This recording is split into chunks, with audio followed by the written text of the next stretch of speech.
Hello and welcome to Let Me Bore You to Sleep.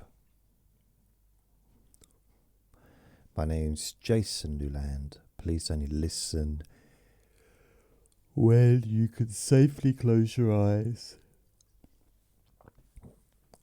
My website is jasonnewland.com. Can't even spell my own name. I'm just looking at the website now. Oh. So basically my website is my podcast.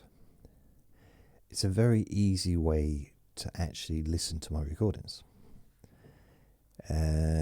So what I do advise though, when you go to jasonnewland.com, just refresh it to make sure that it's updated, which it has. Good.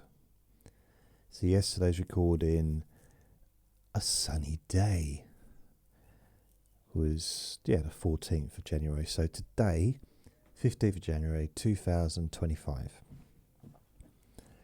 This is really just it's a boring podcast. It's just me talking about stuff. That's it, really. Just chatting. There's no necessary rhyme or reason for what I discuss. I forgot to look in the mirror before I started this. I hope I haven't got any weird stuff on my face. And other than my normal face, which is weird. So it's just, I've been doing this since I think March 2018. So nearly 7 years I've been doing this particular podcast, the Let Me Bore You to Sleep. I've been making videos and podcasts since 2006. So I've been doing this stuff for quite a while. And this is number 1270 from the Let Me Bore You to Sleep. So thank you for joining. I do have a Facebook group called Jason Newland's Boring Group. That's for my super fans, because they are super. I've got, what have I got? On the website, there's a list of podcasts, which I've got quite a few different podcasts. I've got one podcast which has everything on. So everything, whatever I do, it goes on there. Hypnosis for Sleeping Deeply. There's the Let Me Bore You to Sleep, which is this. Chronic Pain Hypnosis, Deep Sleep Whisper Hypnosis, Jason's Bedtime Story Time, Let Me Bore Your Pain Away, Relaxation for Stress and Panic Attacks, Relax and Sleep Hypnosis Daily, Sleepy, Boring Objects. You'd think I'd know what my own podcasts are called, and especially when I'm reading it off a screen. Stop Smoking Hypnosis, Stress and Pain Relief, Stop Nail Biting, and Q&A Friday. So for those interested, the Q&A Friday is once a week. I need to post the thing. I post questions on my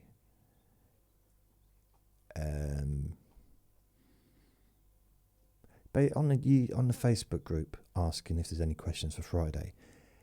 However, if you have any questions you'd like me to answer this coming Friday, which will be the 17th of January 2025, in case you're listening in 10 years' time or watching in 10 years' time, you can post some questions on YouTube if you like, because this is also going to be on YouTube. I'm filming this. Also, I want to address the mess in the background. Okay, it's a bit messy. I'm in the middle of tidying up, and when I tidy up, I do things very slowly. Everything I do slowly in life, generally. Looks like my fingers all wobbly. It's not. It's the angle of the camera. So I take my time with stuff.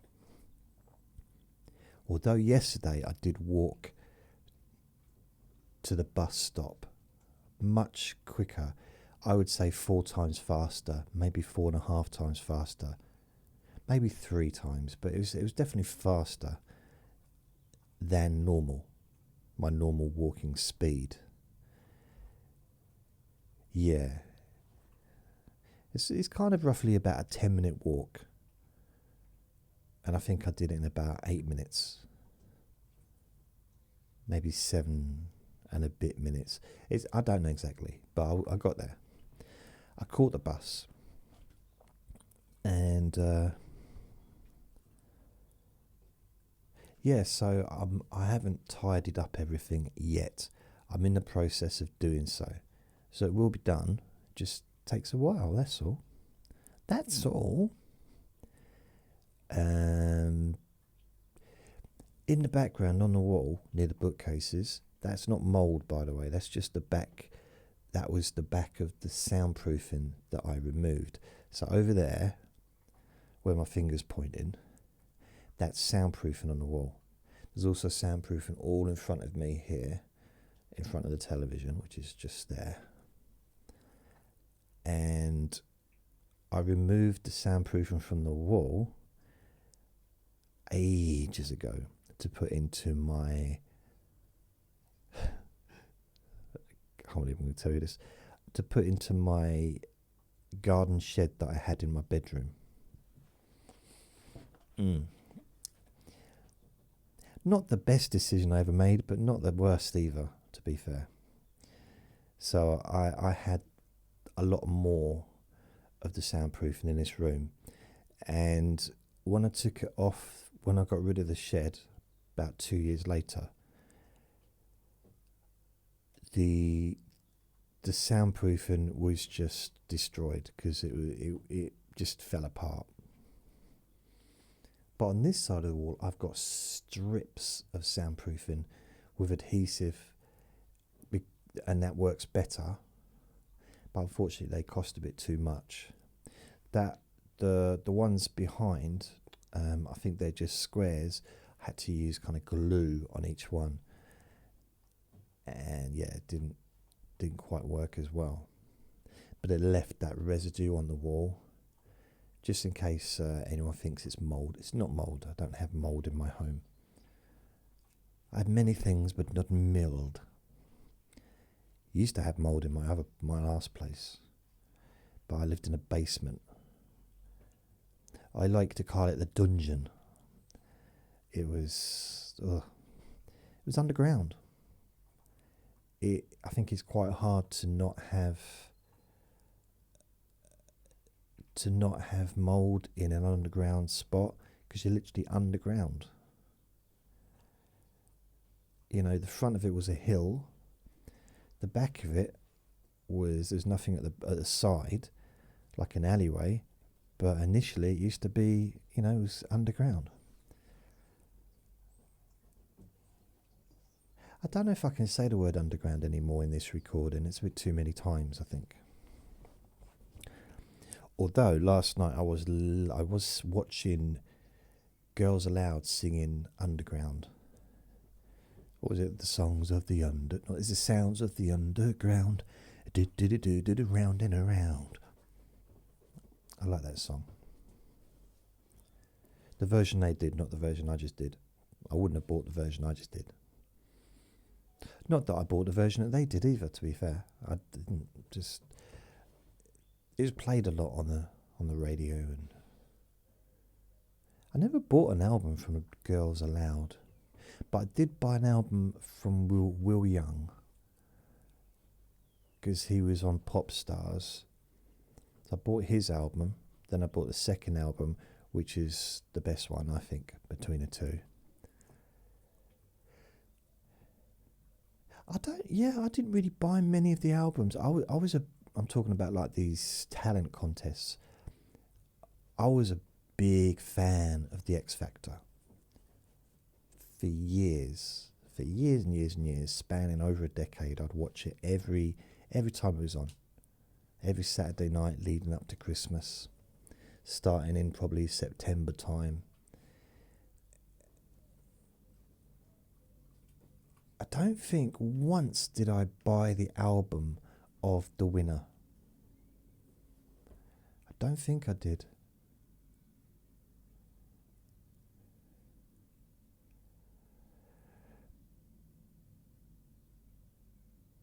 No, I don't think I did. Although there was one singer that I did. I don't know if I bought her album or I downloaded the album.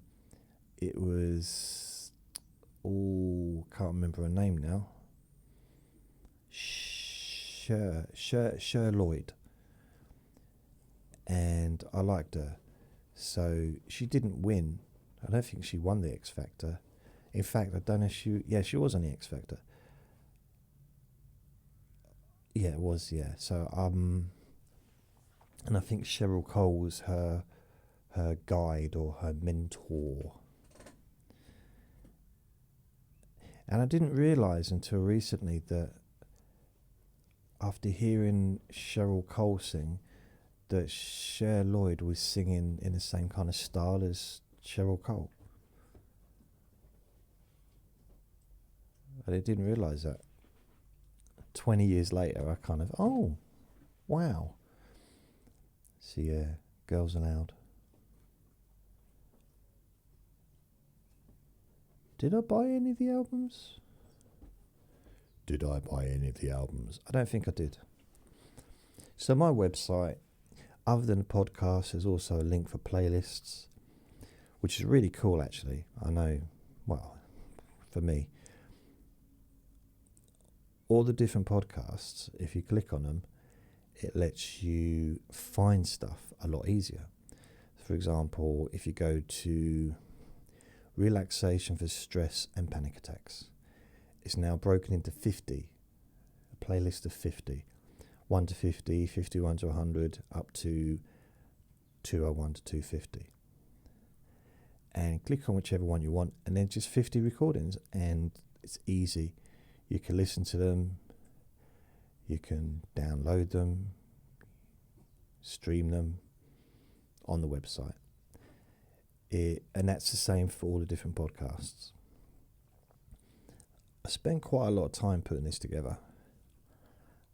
I've had a little bit of a break because I've been focusing on YouTube this week, trying to organise the YouTube videos and, you know. Also, I want to say, I think I did mention this in previous recordings. I did a Spanish version of 2 hypnosis recordings last week, and although at the time I did I'm sure I mentioned that I dubbed it, so my recording of my voice and then into Spanish. And someone on Facebook said, oh, I didn't know you could speak Spanish. And I thought, oh, maybe I've not made it clear in the recording, because I guess it's important for people to not, I don't know what the right word is, but to not mislead people, really. So what I've done is I've gone into each of the recordings and I've posted a disclaimer, both in English and in Spanish. The first, in English, it says, I would like to let you know that this video has been dubbed into into Spanish from English by me. I am not a native Spanish speaker, so please forgive any mistakes in pronunciation or translation.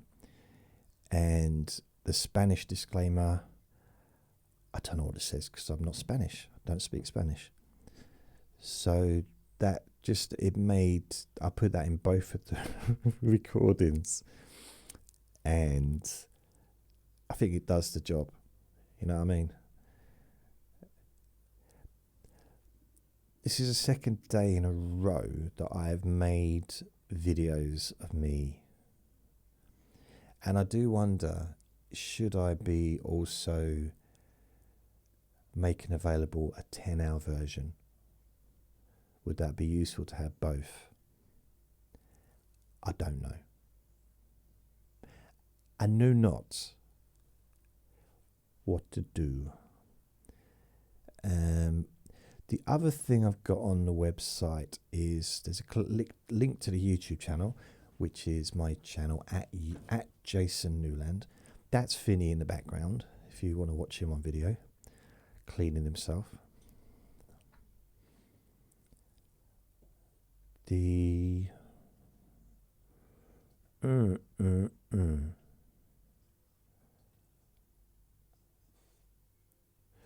I've got about over 2,000 videos on YouTube.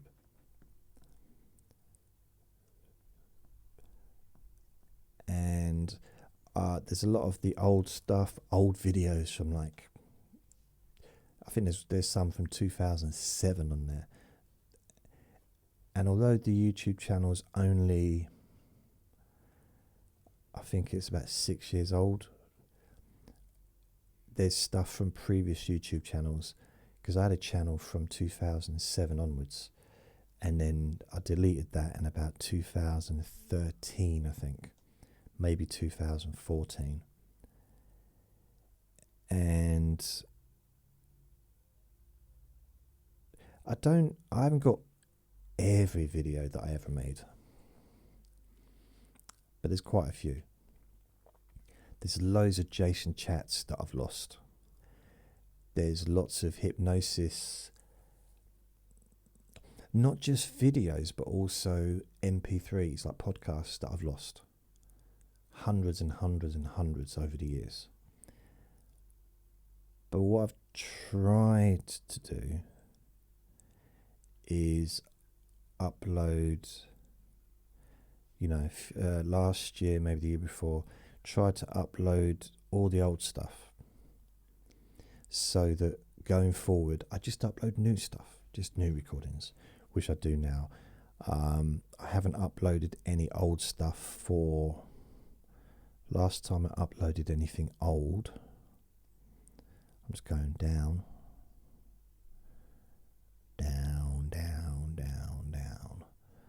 The last time was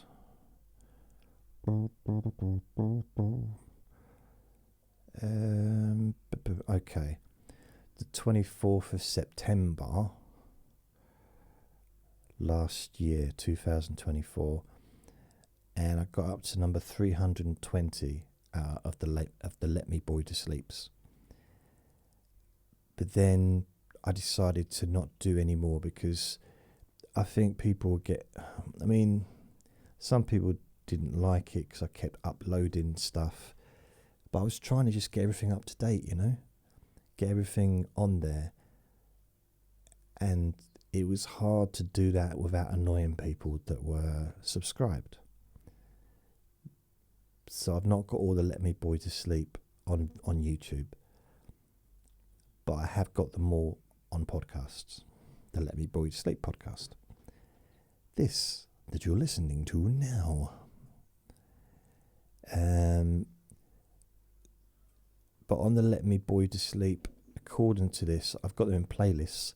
I've got 657 recordings.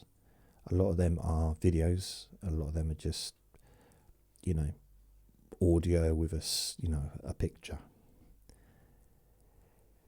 There's Sleepy Boy and Objects. There's 40 episodes in there. Relax and Sleep Hypnosis Daily. This is on YouTube. There's 212 recordings or videos. Jason's Bedtime Storytime is 31. Let Me Bore Your Pain Away is 13. ASMR Deep Sleep Whisper Hypnosis 457. And there are some more, blimey. Stop Biting Nails 2. The Stop Smoking 12. Jason Chats Vlog 59. Really old videos, and these are like stuff from 10, 15, 16 years ago. you know, depending. There's 219 videos of me when I was younger. I mean, technically you could just watch me yesterday because I was younger then, but you know, when I was younger and I had big curly dark hair, and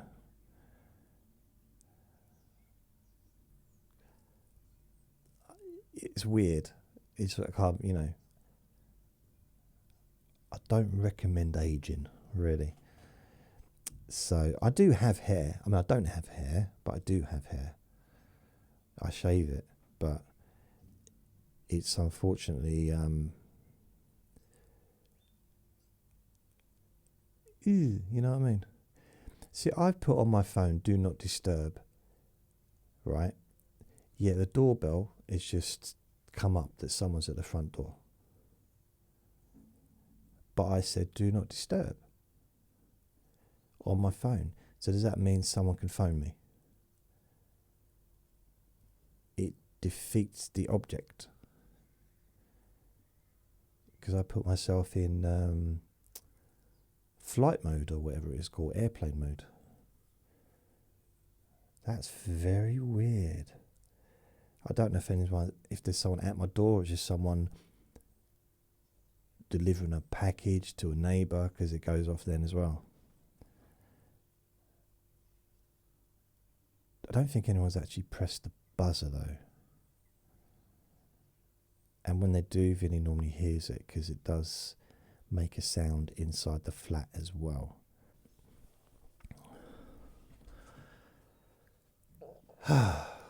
Someone was at the door, or opposite the door, and delivering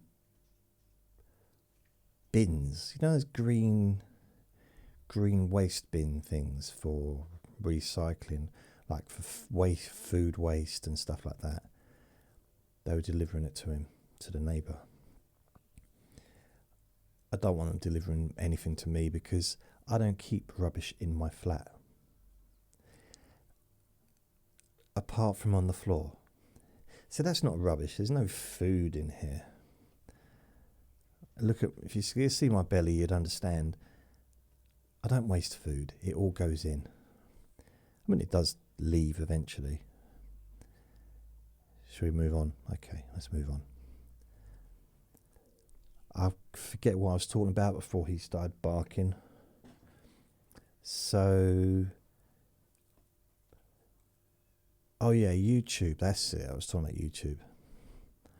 There's also 229 relaxation hypnosis of stress, anxiety, and panic attacks. There's 5 short anxiety reductions. They're old ones. They're from 2019. Well, it's not that old, is it? Chronic Pain Tuesday. That was from 2018. There's 10 of them. 18 daily hypnosis course from 2012. 47 stress and pain relief recordings. These are videos. 62 recordings. A playlist, 62 videos of Andre. And that I do believe. I do have another playlist of Vinny. I don't know where that is. What is that?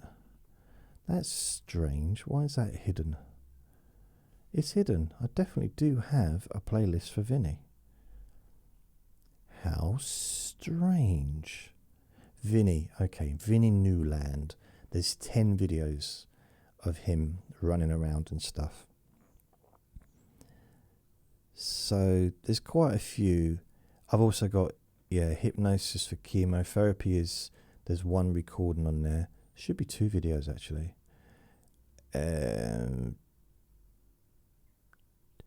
Let Me Bore You to Sleep, ASMR Whisper. So yeah, there's quite a few different recordings.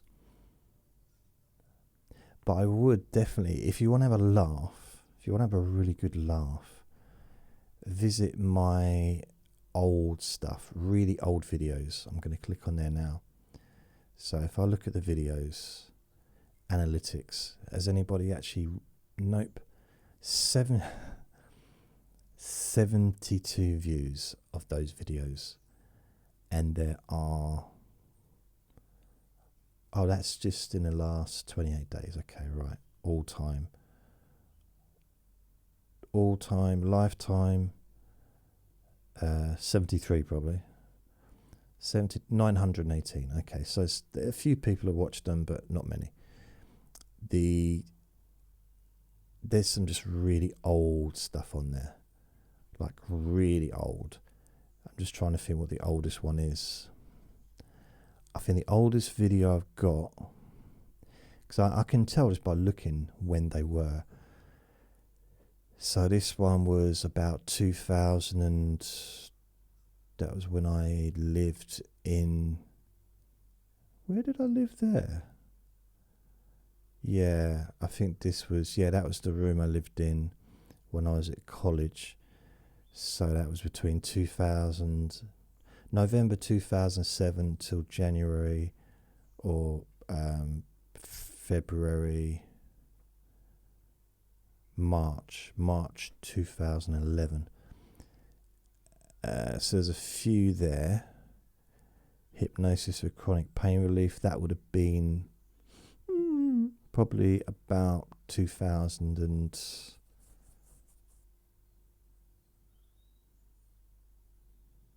I'd say probably about 2009, probably. It might actually have the date on there, I don't know. Let's have a look. No, it doesn't. I have the dates for some of them. There's a couple of videos where I was in the garden of that place, because it was like a bunk. Well, it was a cottage. It wasn't a bungalow. It was a cottage, because I wasn't upstairs. Lovely, lovely cottage, and big garden kind of surrounding it. And I sat outside one day and I did a recording, just using the phone. I imagine just using the phone, making a video, there's background sound, but there was these flowers and stuff behind me, and I'm even redder than normal because it was sunny. So that would have been about 2009, probably, maybe 2008. And I do look slimmer there because I weighed less. I guess that makes sense, I suppose, in a way, but I because I put weight on gradually over time, and before I moved in here I was about 16 stone, and I stayed 16 stone for about 10 years nearly. I've got down to just below 15 stone. But when I was at college, I was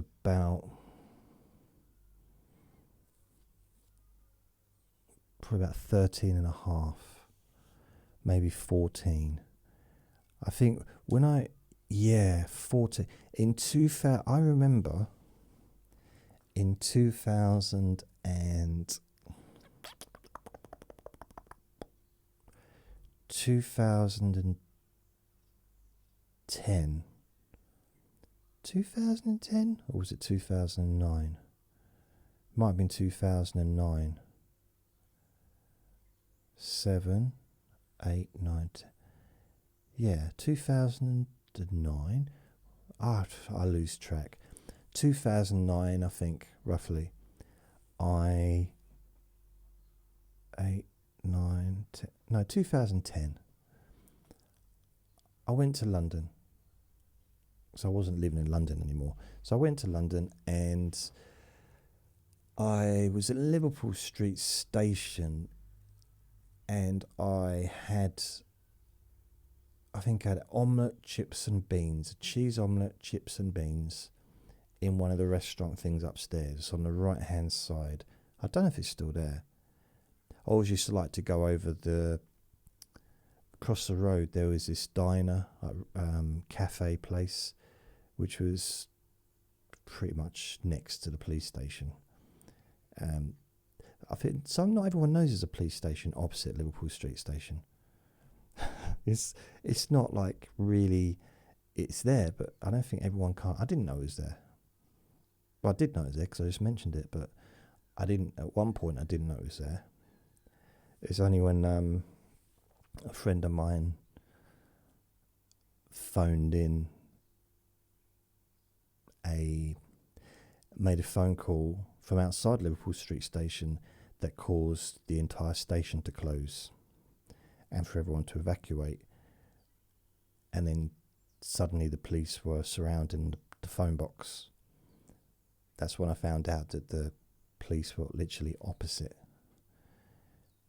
So yeah, I used to quite like that one though, the one one opposite Liverpool Street Station, because they were busy, but most of their busyness was takeaways. People would come and get food, take it away. I guess that would be the office workers, the people who worked on the railway lines or worked on Liverpool Street Station. They had the police. It was really busy. I must have been a little gold mine, that place. And also they're open till late, like really late. I think I used to go there sometimes, come out of the comedy club at 2:00 and go to this cafe, and we'd sit in there, me and a couple of comedians would just sit in there and have a coffee or a cup of tea or I don't know, whatever, and just hang out in there. So it's quite a cool place, and there was a degree of safety because there was just always police around, like constantly coming and going, police in and out. And I suppose that kind of makes quite a safe kind of space to be, I guess. Maybe, depending on your point of view, I suppose.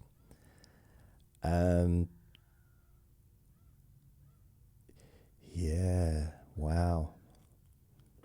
In that part of London as well, they were carrying guns, like in holsters, which I was just like, wow. I remember being in a petrol station in Shoreditch, just waiting to buy are they nutrient bars? Do you know those bars that kind of breakfast cereal bars, but they're really nice? I'm sure they were nutrients, and they're kind of crispy on the outside, but they have like jam or some lemon spread or something on the inside, and they had oats and stuff, and they were so tasty. And the wrapper was blue, maybe red, different kind of coloured wrappers, but on the inside it was foil, and they were so nice. I think I was buying one of them, and I remember queuing, and I was behind these two police, huge. I'm not very tall, but they were just big men. These even, yeah, both of them. And it's the closest I've ever been for a long time to a gun. I was literally inches away. There was this gun in a holster that was probably about my chest height, because that's how tall he was. I was like, I didn't like it. Just like, and it wasn't, what's those things? The razzle dazzle tazzle things, the electricity things. It wasn't one of them, because I didn't use them back then. Because this is like 25 years ago, 26, 27 years ago. And as far as I know, they didn't. Maybe they did. And there was a little part of me thinking, I want to grab it. It's a very silly part of me. I didn't, obviously, because I'm here. But why? I've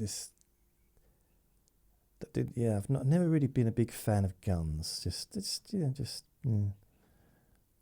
Maybe it's because I've been brought up in a country where we don't have that.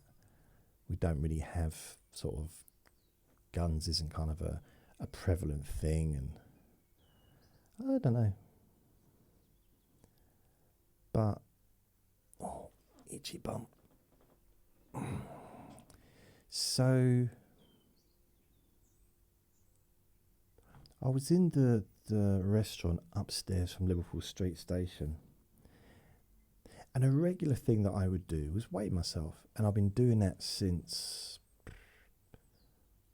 probably the middle 90s. I started weighing myself because I wanted to put weight on. I couldn't put weight on.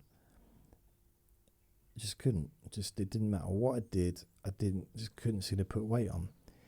And then in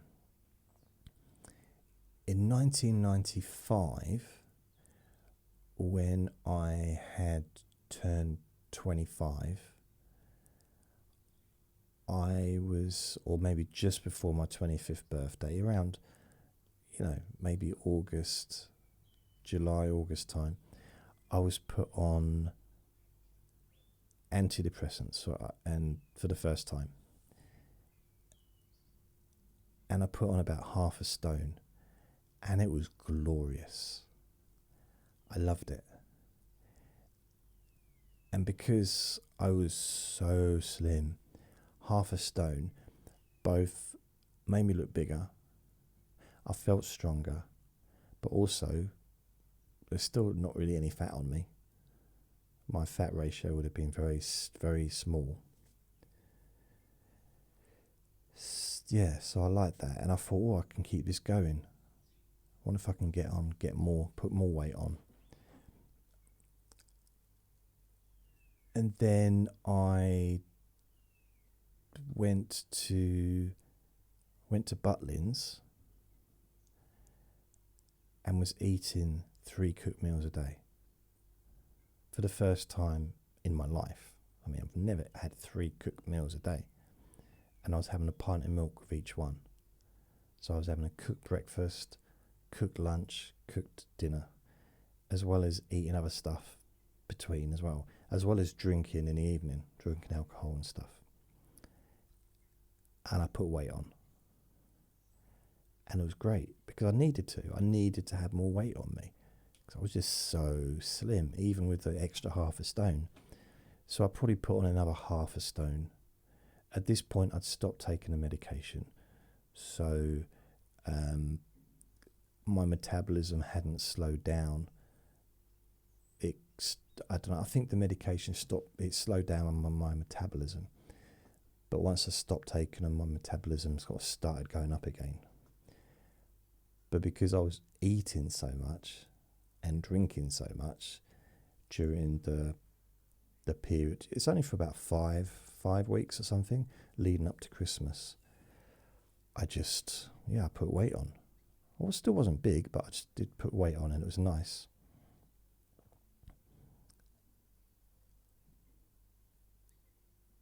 And then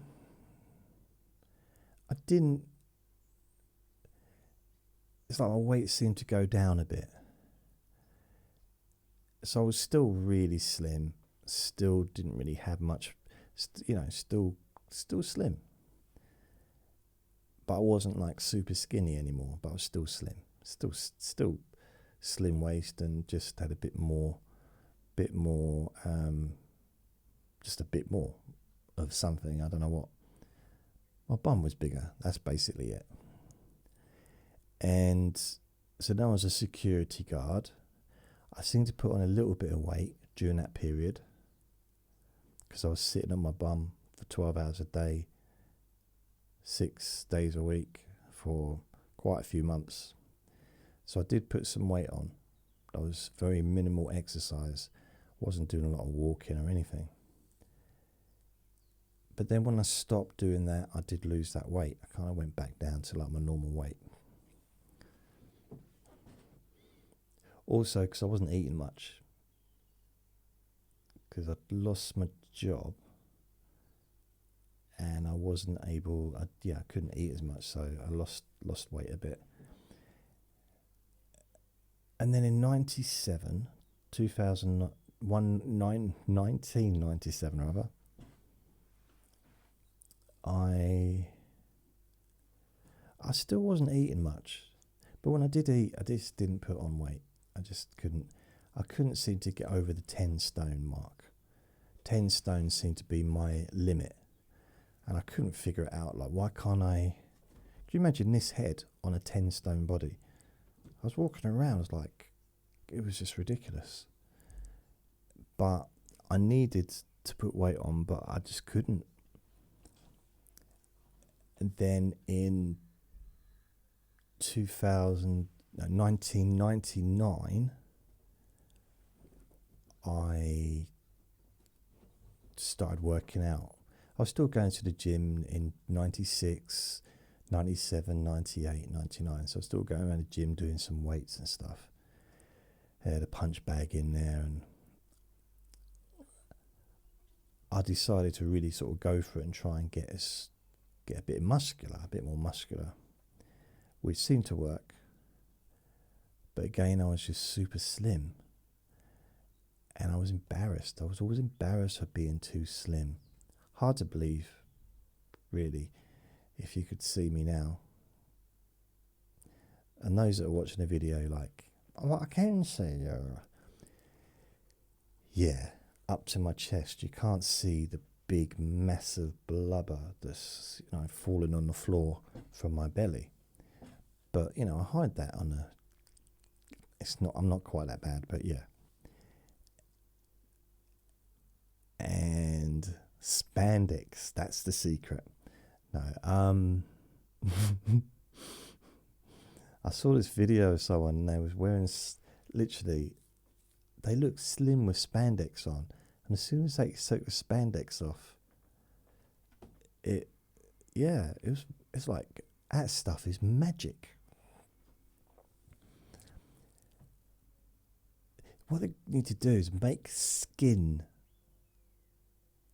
skin made of spandex, and that would solve a lot of problems, aesthetically, potentially, maybe, possibly.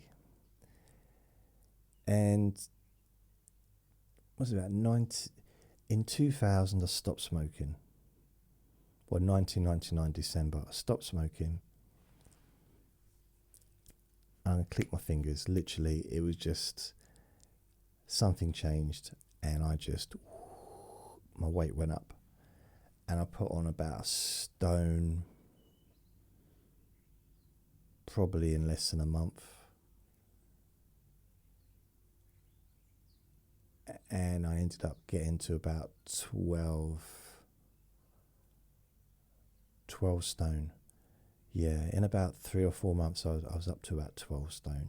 So I put on about 2 stone in about 4-5 months, maybe less.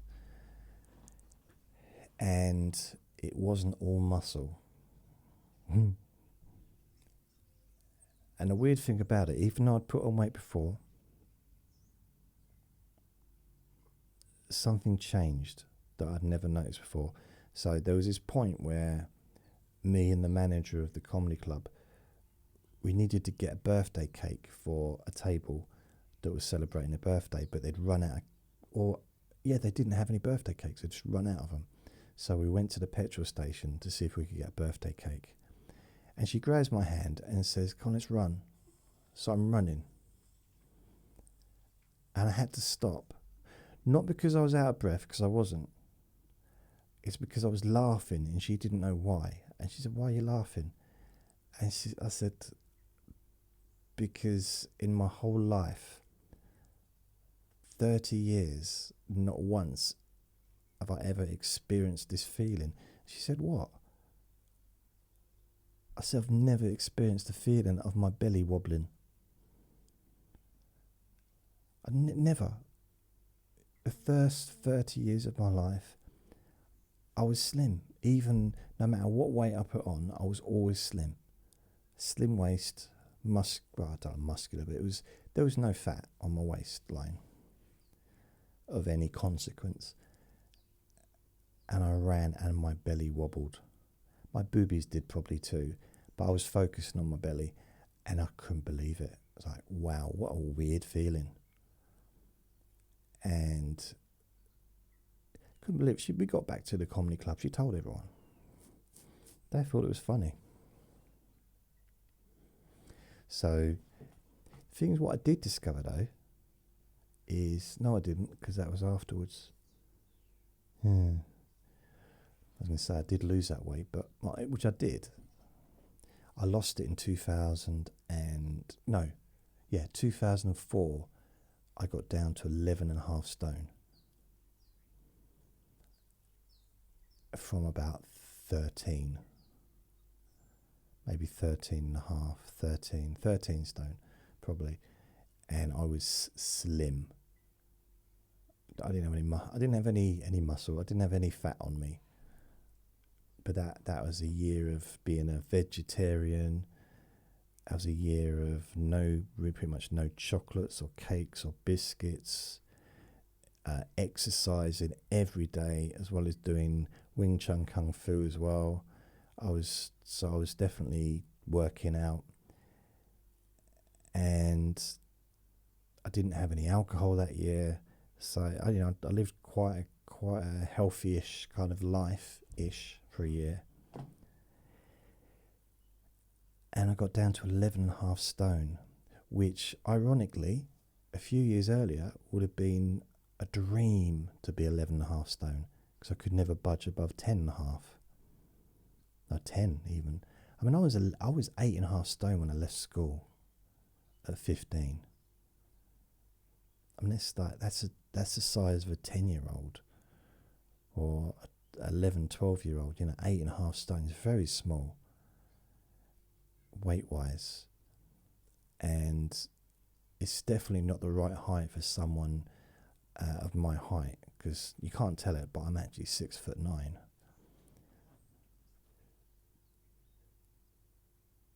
So, but apparently 11.5 stone was the exact perfect weight for my height. But it's not the perfect weight for my build, because I don't know if it would be even possible for me to get down to 11.5 stone again. I don't know. I mean, anything's possible, I guess, but I can't see it, because I've managed to lose some weight by cutting out sugar. Pretty much since before last summer. But, I mean,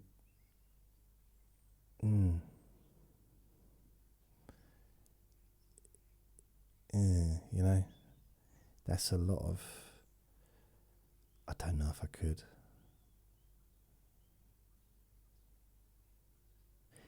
The weird thing about it is, I remember I was in the office, in the call centre. So I got back another job working in the call centre in 2004, about September time. And so I was sitting in the office. I think they had I don't know if it was like some kind of fire drill. So I had one hand down my pants, and that might seem like a weird thing to do, but I was literally just scratching my belly button, and I didn't realise that my hand could go down my pants, because this was the first time I'd worn trousers for over a year. I'd always been just wearing tracksuits and stuff. So to be able to just put my fingers down the top of my trousers was like a novelty. Not something you should spend too much time doing in a public place, especially where you work. And I was concerned maybe that's what caused the fire alarm to go off, but then that doesn't make sense. They were mentioning a weird smell. And it was the first time I really realised that I was slim. Like my stomach was flat. And I was, wow, this is probably October, maybe. Yeah, because I was in the training section so I started in September, I think. So it was probably October time, and I was in the training it was kind of, we had to wear little bibs and stuff, just training, high chairs and that, to train us into doing the job properly. And I did think to myself, I wonder how long this will last, me being slim. And it's weird, a few months later, I had to change my trousers and get bigger ones. It didn't help that they had sandwiches coming in every day. You could order sandwiches and eat them. I know that's the point of sandwiches, but it'd be pointless to buy them and then not eat them.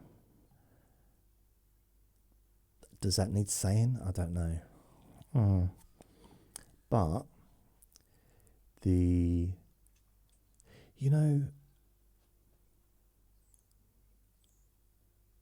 so I went from 11.5 stone to about 13 stone during that period. So between September 2004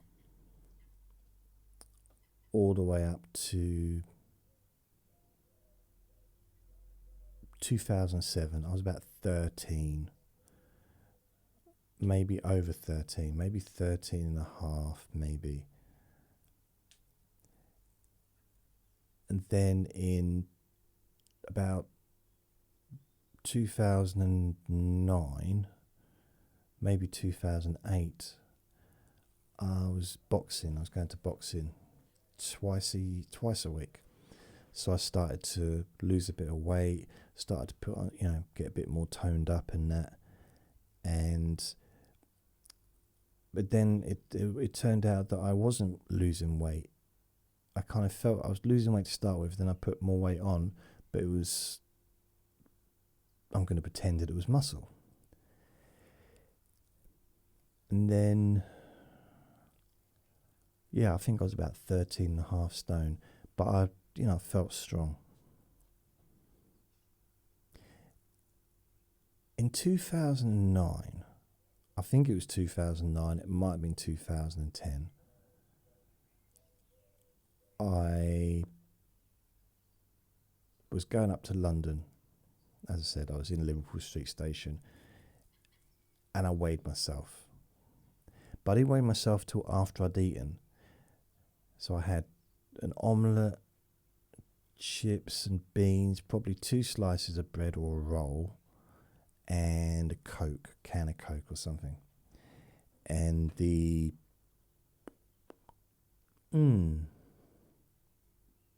that sounds about right.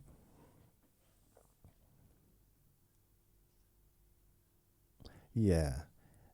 And it was upstairs. As you go into the entrance on the right hand side upstairs, so I don't know if it's still there. So I come out of there. Where did I weigh myself though? I'm sure it's like the pharmacy, the chemist, Boots, or somewhere like that. But they had scales, where you put money in and you can weigh yourself. I weighed myself and I was 14 stone, the heaviest I've ever been in my life at that point. I also felt like I was going to explode, like my belly was just going to pop. I felt so huge. So huge. And I felt huge before I weighed myself. I felt huge before I'd eaten. I felt huge afterwards, and I felt huge the next day. It's just something. Reaching 14 stone was like a milestone almost, in like the heaviest I'd ever been, potentially the most unhealthiest I'd ever been as well. I don't know, probably not. And I wasn't doing a huge amount in the way of exercising. I had a punch bag in the garden, I had weights and stuff, but I wasn't doing any training or anything like that. And I thought to myself, I can never go heavier than 14 stone. That's the absolute maximum limit that my body can take. because the way I was feeling, it's like no way I could be heavier than 14 stone. That wasn't correct. And I didn't weigh myself for years. For years and years and years. It wasn't until 2013, maybe 2014 actually. 2014, I was seeing a mental health team, and they had scales, and I had to go to a nurse and get weighed and everything. And I was going there regularly, and during that period, for about 10 years nearly, maybe 9 years, I was ranging between just under 16 stone and just over 16 stone. But around 16 stone. And I kind of couldn't believe it, that I'd put on 2 stone. I knew I'd put on weight. I realised, I was heavier than I had been. But I really didn't know that it'd be that much. Is Vinny asleep? I can't see him. Is he asleep? Is he asleep? Is he facing the other way? I think he is. Yeah. I can't see, I'm trying to see him in the background, but I can't. The picture, my glasses just won't allow me to see things very clearly. I need new glasses. I need new eyes, probably. And yeah, that was weird, because I thought, wow, 16 stone. And then it's almost like my body just became accustomed to it.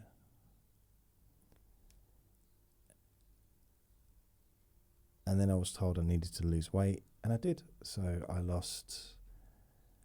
got it down to 14 and a half. I put a bit of weight on since, but I want to accredit that to the weightlifting, because I like to be in denial. And now I'm hovering around just under the 15 stone mark. However,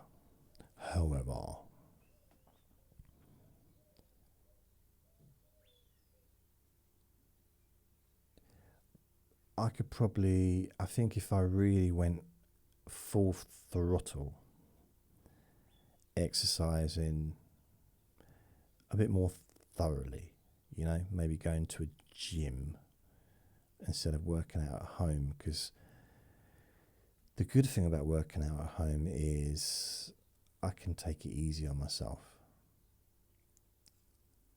Not that I would be wanting to show off in a gym, because most of what I would do if I went to a gym, like a public gym, would be cardiovascular anyway. So it'd be like on a running machine, walking, but it'd be on a treadmill, or I like the rowing machines. I've always seemed to like rowing machines for some reason.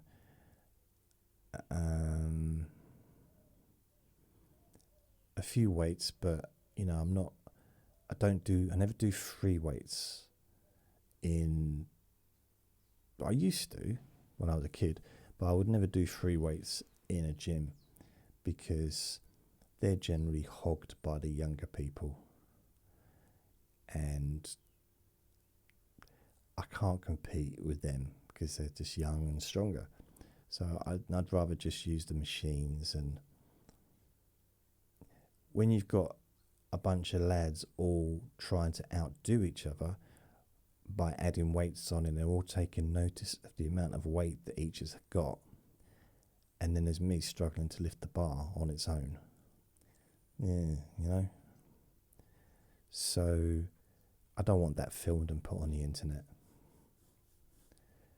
So what I do is, with some of the machines, like whether it's the bench press machines or the pulley down machines or whatever, the weight's kind of, it's not hidden, but you know, you put in the thing, and I don't think generally people are going to take much notice. I hope not.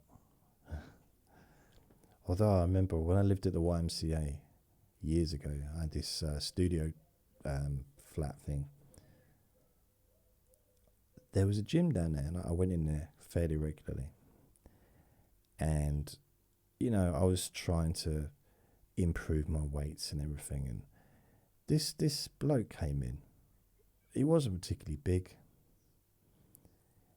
And he was, I don't know if he was mentoring some of the young lads that were, I don't know where they were from, if they were from the actual YMCA hostel.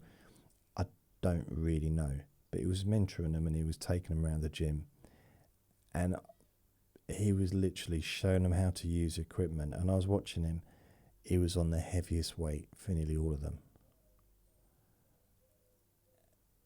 And using them like it was nothing. I was just, wow. No warm up. Wasn't making a big deal out of it. He just did it. It's like put everything on the heaviest weight. He wasn't one of the trainers in the gym. Maybe he was a trainer in a different gym, I don't know. Super strong though, super strong. Like just, I've never seen anyone do that before. Definitely never seen me do it.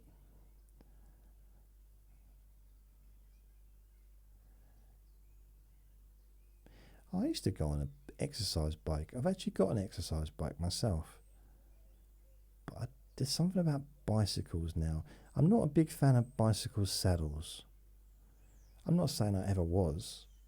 You know, I've never been a thing for me. It's never been like super excited by bicycle saddles. That just, you know, it's not. What I mean is, they're uncomfortable. The only comfortable bicycle saddle, the only bicycle saddle I ever really enjoyed was a bike my dad had, and it was back in them days, right, in the 80s, there used to be bikes for females and bikes for males. I don't know if that's the case now, and if it isn't, good. And if it is, also good, whatever. I have no personal feelings about it. But back then, there was bicycles specifically made for females and ones made for males.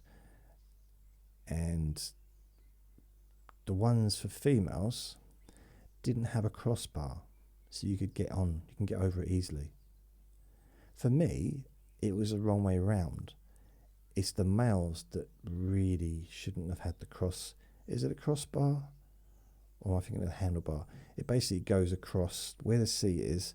It goes across to the bit where the handlebars are. Why bikes have that, I don't know.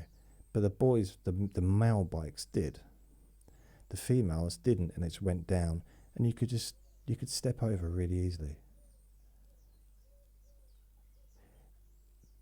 And I just always like thought, well, that would be actually better for males because of, you know, the tangle wangle that we have to deal with. The ping pong balls, you know, just it's just easier to maneuver and get onto a seat where you don't have to, it's just easier to kind of get organised, as it were. And my dad had this bike in the garage, and I was staying with my dad for a little while when I worked at the Co-op store, and I used to cycle every day to work, even though it was, I don't know, 15-minute walk. It's really strange. I don't know about you, but The closer I live to work, the less time I give myself to walk to work. And that might seem like logical, but if I word it a different way, the closer I live to work, the more chance I'm going to be late. The further away I live, the earlier I'll get to work. You know, I've had jobs when I got to work half an hour early sometimes, just because that's the way the buses or the trains were. And I've had other jobs where I've literally lived upstairs on 2 occasions. I've lived above where I've worked. 2 occasions? No, 3 occasions if you include Butlins.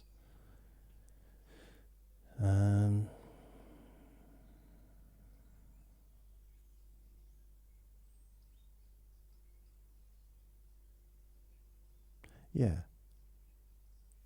So I lived above the shop as well in the co-op. This is later though. So yeah, 3 times. But anyway, at this point I lived up the road and I used to ride the bike and it was so comfy. Sometimes I just didn't want to stop. It was really comfortable. It was good for my back. I wasn't like hunched over. It was easy to stop. It was easy to get on and off. Why have a bike that makes it difficult? And why have something that squashes your groin? Have a nice, comfortable bike where you can actually sit with your buttocks on the saddle, a nice, comfortable saddle. And there's a gap for the part of you that isn't your buttocks to just be free, unencumbered, unrestricted, unsquashed. And I used to like that bike. I remember once I was riding a bike. I was a little bit late for work.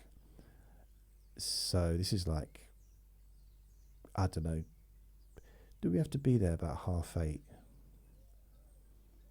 So it's probably about 25 past 8 and I'm cycling really fast and I'm going down this alleyway which is all covered in sand for some reason and gravel, like a beach, you know, with pebbles and stuff.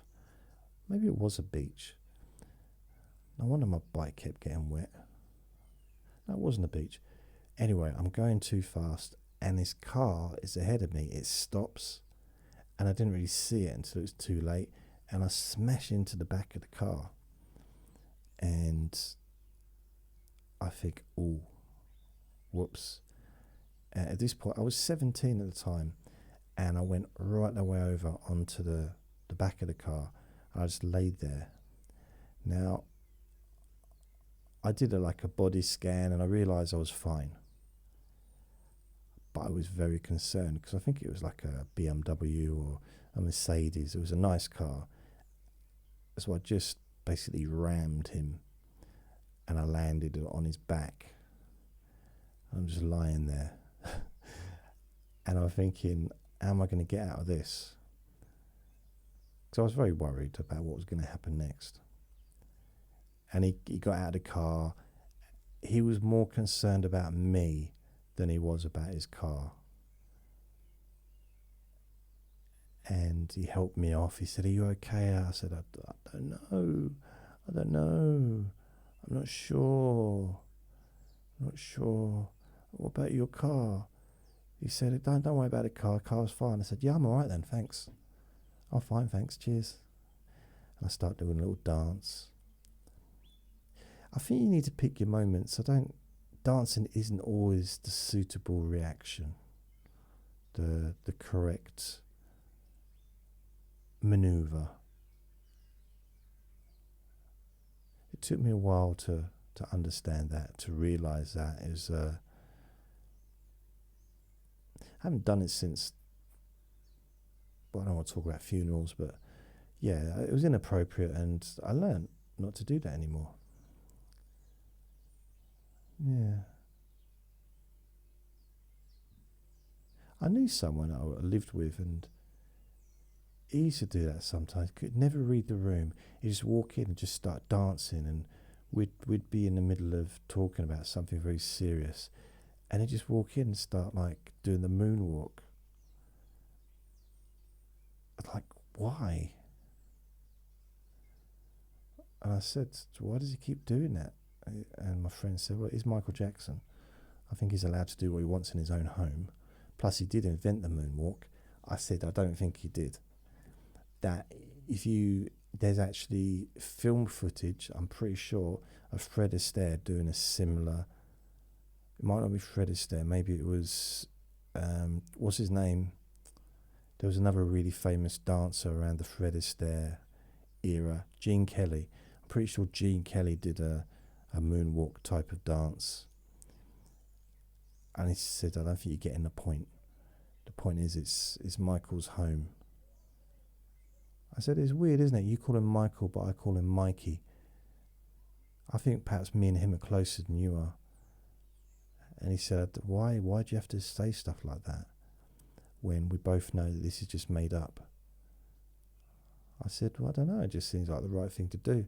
And he said, yeah, but if you're going to make something up, why make it, can't you just make it nice? Why can't we all be winners? I said, okay, fair enough. Okay, he can do what he wants. He did make up the moonwalk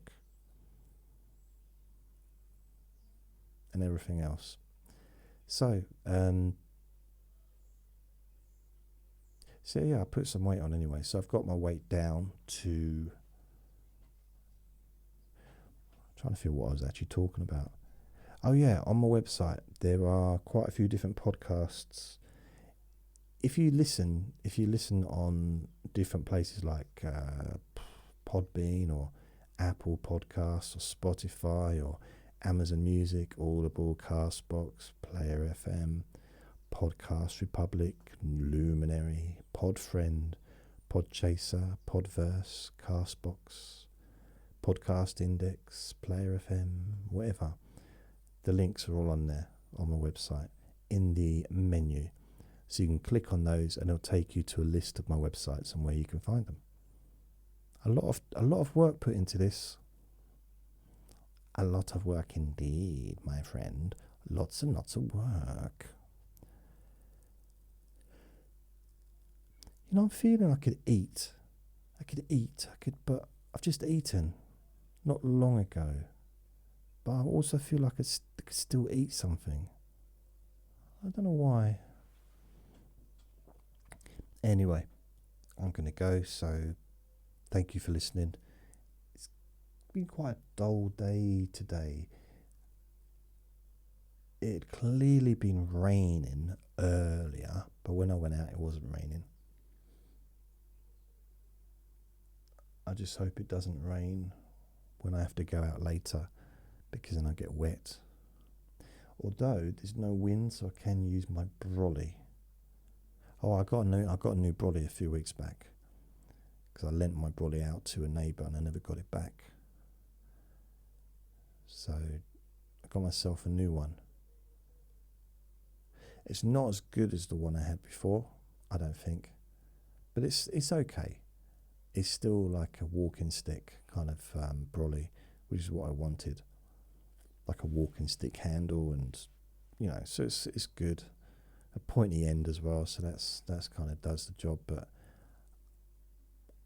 I don't know, I quite like the old one. I don't know why. I'm not saying I got attached to it emotionally, but it was all right. It was an okay brolly. So that's it. I'm going to go now. So I hope this has been as exciting for you as it has been for me. So take care of yourselves. Remember to be kind to yourself, because you do deserve to be happy. Be gentle with yourself. Lots of love. Bye.